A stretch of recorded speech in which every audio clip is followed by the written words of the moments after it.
Thank you.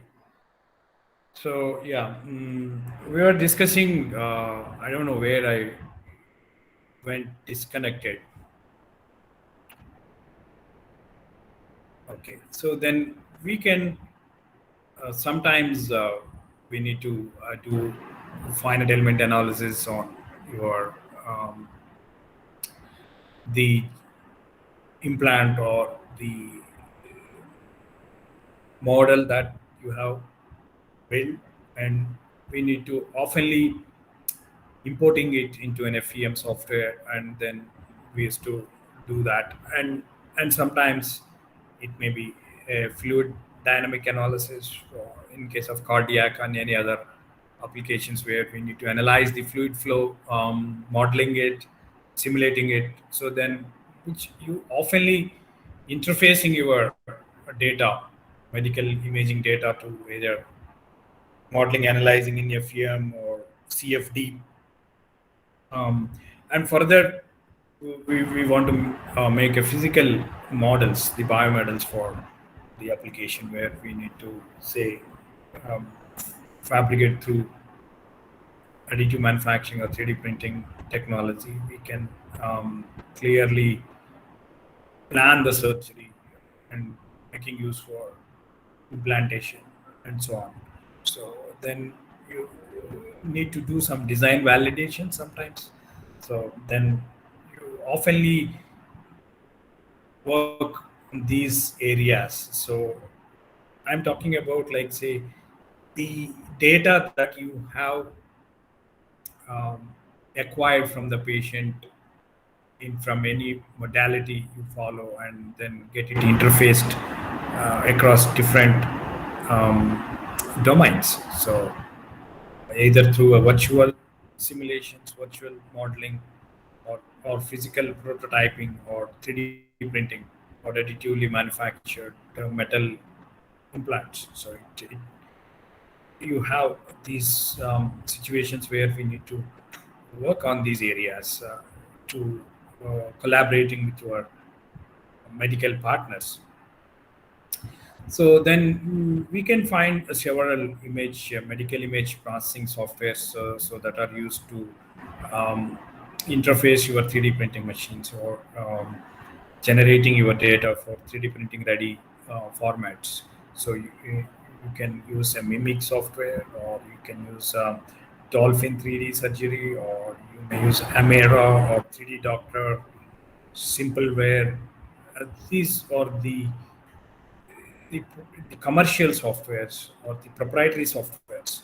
And if you are looking for some open source software, 3D Slicer is the one where you can, say, process your DICOM images and reconstruct them into an STL file.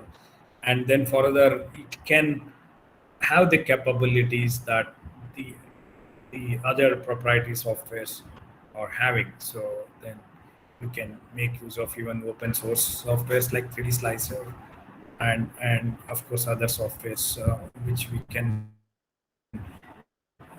make use of them according to your availability and things like that. So once you create your 3D printed data ready, the file is ready for 3D printing to physically fabricate them, right? So then, though you have a lot of virtual tools, lot of simulation tools, but why still you are looking for a physical model? So physical model is a physical model. Definitely you have a physical feel or a touch and feel kind of say experience for the surgeon.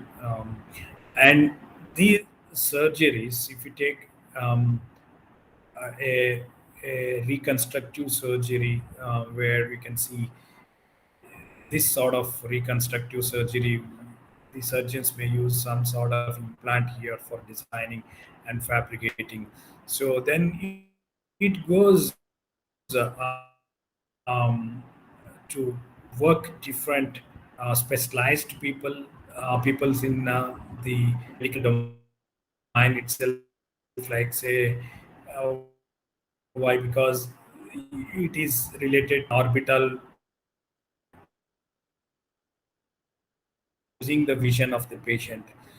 So then your ophthalmologist is a part of this journey, the surgery, and then you have oral maxillofacial. Why? Because it's a zygomatic arch, and then maxillofacial related surgeon is also part of this surgery. um, and and several other people may be involved, uh, and we need to educate the patient like what we are going to do. So then it may have a better communication tool.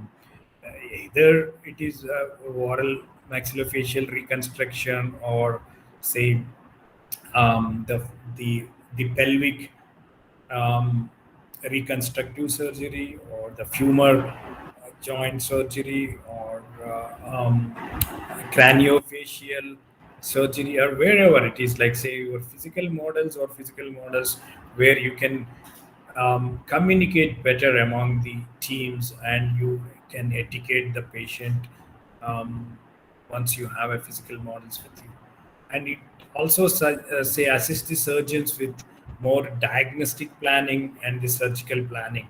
So where they can plan well before going to the operating theater, say to perform the surgery. So they can very well plan what sort of devices or what sort of surgical instruments they need to carry, and they can have a better diagnostic planning as well as surgical planning to making use of this physical models. And they can do a rehearsal of the surgery, and they can do the simulation of the surgery, and they can improve the outcome of the surgical treatment.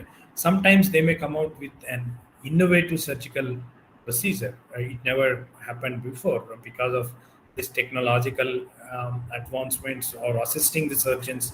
So enabling them to come out with some innovative surgical procedures rather than a standard surgical treatments that normally they come across. And even it may create an opportunity to customize the prosthetics, the designing of and fabrication of the customized prosthetics, or even placement of the implants, or even it can be used to design some device, medical device, or some templates, or some sort of guides to assist the surgery. Then you can have several um, benefits, or uh, the opportunities making use of this physical models that are derived from the patient specific say data.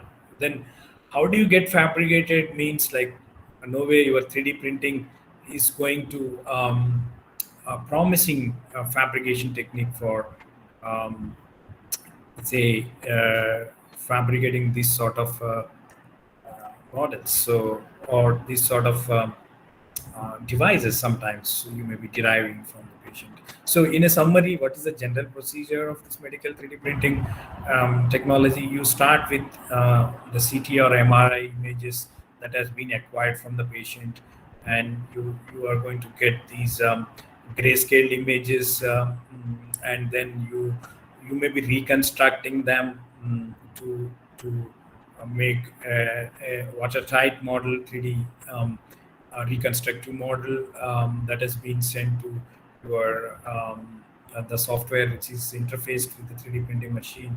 So then we have discussed the design aspects in the previous class. So you follow that, and then you create a, so you generate a code, and then that code will be sent to the machine.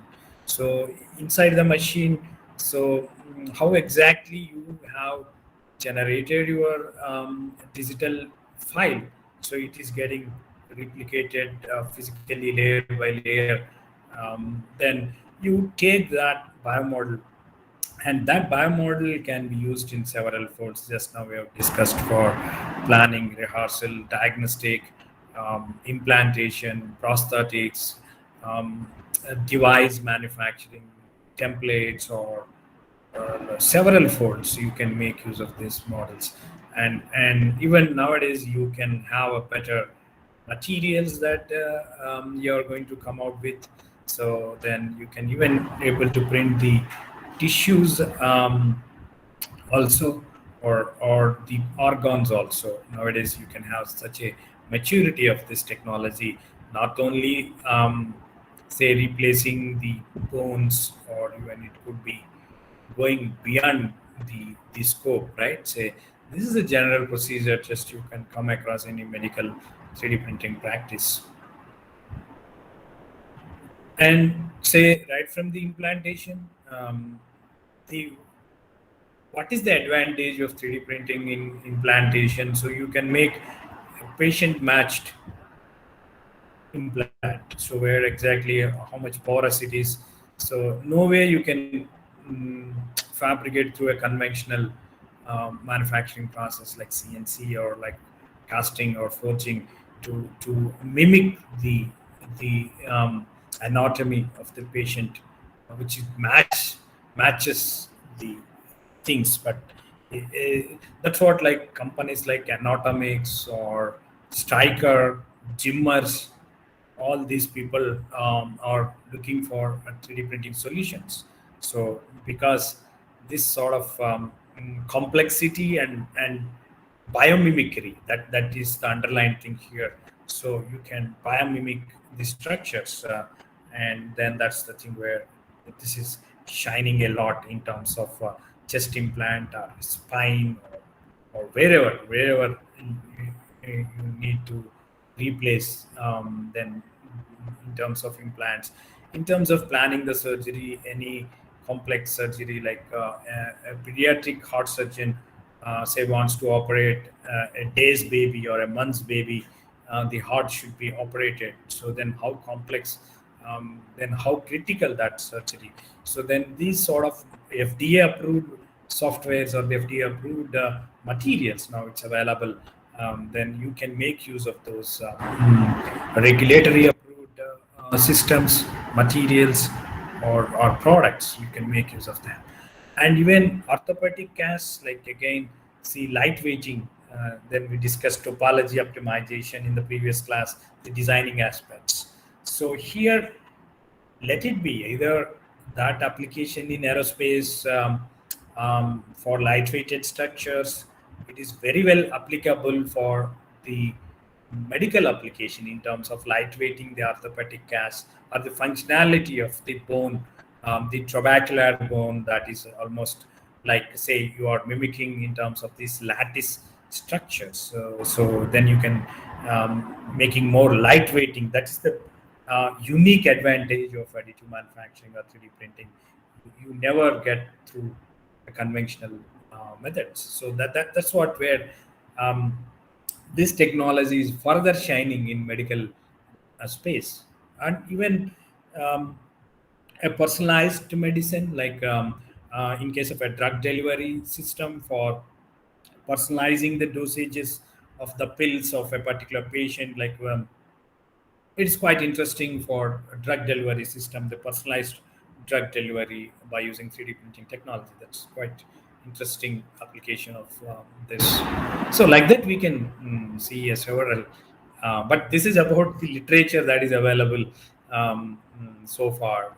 You can find even so predominantly orthopedic surgical replacement, total hip replacement, dental implants, cranial implant, maxillofacial. I'm going to cover these three aspects of things. But even you may have biomedical devices, biosensors, biomems devices, microfluidic devices for bioprocessing and bioseparation, augmented tangible molecular models for research and education. So right from the conjoined twin separation to let's say the facial reconstructive surgeries to craniofacial surgeries to orthopedic finger joint, knee joint, to say again say femur bone, to on orthopedic, a combination of all these areas, the prosthetics development and ortho. You can find tons of literature, how this technology helpful for as a surgeon in various specialized professionals, medical professionals that they have been taking the assistance of this technology quite a long time, maybe 20 years, 25 years. So, and the our personal experience with the cranial um, implant modeling and analysis. The first case study I'm going to discuss here is, say you're going to take the advantage of medical image processing tools, like which we have been using a mimic software for doing this job. Like say, the challenge here is for getting the the exact dimensions. Say the patient, um, say who needs the cranial implant at this place, maybe due to trauma or due to some sort of cancer, or which we need to say um, design an implant. The challenge here is the thickness of the skull bone is not uniform across. So where we need to design a custom fit implant, that it should match and it should fit the fitment of it.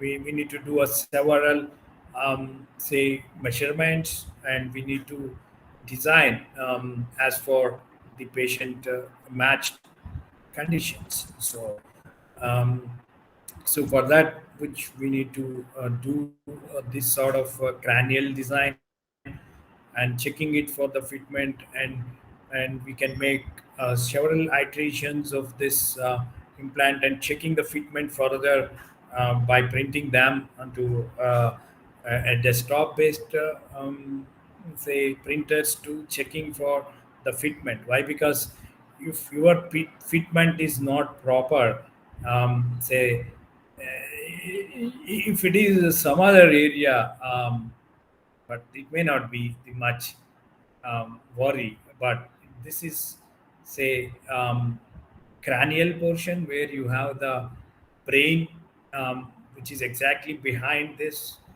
um, implant, and say you have the body fluid, you have a cerebrospinal fluid, so which that fluid is say generated in the brain and pumping all the way to the spine. So we have to carefully design this implant. The otherwise, even your cerebrospinal fluid exhibit different pressures but different postures if you sleep, if you stand, or if you sit.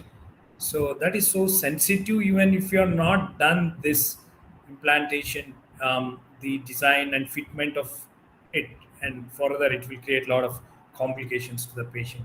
So then, which we need to understand the gravity of this surgery, then the fitment of this once you um, design fabricated this implant.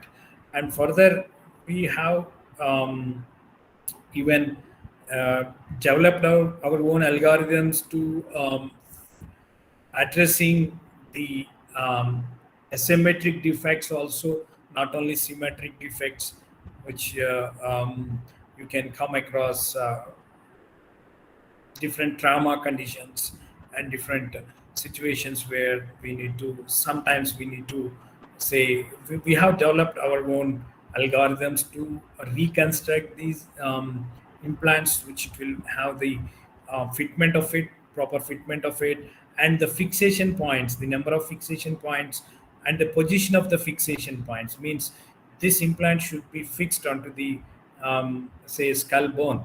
Then how many fixation points? So that is also affecting your pressure of your body fluid, that is cerebrospinal fluid. So then we need to place them in optimal position, the fitment, the fixation points, and the pressure should be say uniform across this implant. Then we have done, and further if you are interested, then you can refer this article. So we cannot cover everything within 2 hours of time dealing, but further if somebody is interested, you can refer these articles which is there in website. You can go and refer. And the sort of materials, so um, which we need to even check for the compatibility of the materials. So you know that as far as medical applications are concerned, not all materials are qualified for the implantation. So it has to qualify for a lot of stringent characteristics, or the properties, biological biocompatibility, mm, resorptive rheological properties. So where, and then that material is it be printable in 3D printing technology. So that is another constraint which we need to. And what sort of facility do you have? So that is also another, or where you want to get the services. So then we need to check all that. So you may be limited with certain materials once you talk about biomedical in general, and biomedical plus 3D printing, and again you may lose some of the material choices. Maybe we have considered PMMA and PEEK in the polymer group, and metal titanium 64 is the metal we have considered. And of course we have done some sort of the analysis on these materials, the stress deformation equivalent stresses for this condition. And then even um, ultimately we need to produce a cranial implant. So that cranial implant, the skull bone, if you see, it is a kind of a sandwich structure. It's a combination of say it is not purely solid, say bone. It is a combination of porous plus, say for example, if you see, this is say inner bone maybe around point 0.8, 0.7 mm, and outer maybe around point 0.4, 0.5 mm thickness, and in between you have a spongy, or you have a porous kind of a, or a trabecular bone which is have a porosity, like where how do you get fabricated.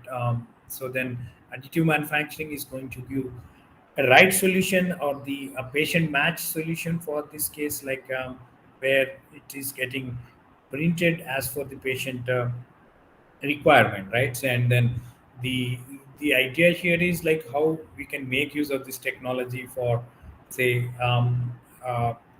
designing and fabricating a sort of the patient matched implants for this sort of craniofacial surgeries. And the next case study is a dental case study, which the dental implants, how it is getting, say, implanted. Say, what is the importance of 3D printing technology here as far as implantation is concerned? Say, see, he needs two implants, that screws should be fixed here. So conventionally, or the traditional method is they will take an impression from the mouth. They will make a POP kind of, say, denture. So they will take a plaster of Paris material. They will take an impression from the mouth. So taking an impression from the mouth, you never get the information about the nerve that is there inside the bone. So the conventional impression technique methods won't give you the information about this alveolar inferior nerve. Um, but if you are not getting the information about this nerve, and while fixing these screws, and you may erroneously cut this nerve, or it may be under drilled, or it may be a over drilled once you don't have the information about this nerve. Then that is the unique capability of 3D printing with the help of even the medical image processing software. So you can able to get that data, right? And then once you process that data further, and then you can make a biomodel, and sit with the dental doctors or the implantologist, and just you can supply these models, let him do a rehearsal of the surgery. So then they can come out with the the design for the implant, and the right drill bit, or the pilot drill, and then followed by exact drill. So let him do all that rehearsal onto these models. That these models has been, say, derived from the patient specific data, and then directly, say, you can go to the operation theater, and based on that outcome of the mock surgery that you have performed, so what is the depth of the drill that you are going to, and what is the orientation of that, and the diameter, then you may get the standard diameter, standard sized implants from the market, but which that may work out, that may not work out for this patient, and which you can make sometimes uh, making an or fabricating an indigenous implant for these sort of applications. And then where your 3D printing is going to play a vital role under these circumstances to say fabricate the customized implant. And the third case is mandibular distraction osteogenesis. So this is the surgical, um, one of the surgical procedures where you come across is distraction osteogenesis, where the you have the bone will have the growing capability. So the bone growth again depends on gender, on the age, and other factors. The distraction osteogenesis, they will use a device called a distractor, and they leave the bone, and the bone will grow. And with the help of this distractor, you are going to guide the bone growth through the distractor. With the help of this distractor, um, then you may get doubt then how 3D printing is going to help in this direction. Yes, you are going to. So if you see this patient, she had a birth deformity in the facial region. So which we can see the facial region, the bone has not grown properly, and you have a lot of asymmetricity in the facial um, region. And even she could not attain a normal opening of the mouth. A normal healthy person can open the mouth 4 to 5 centimeters, but even she may not be able to do that, and a lot of asymmetricity in the facial region. So what we need to do for this case, like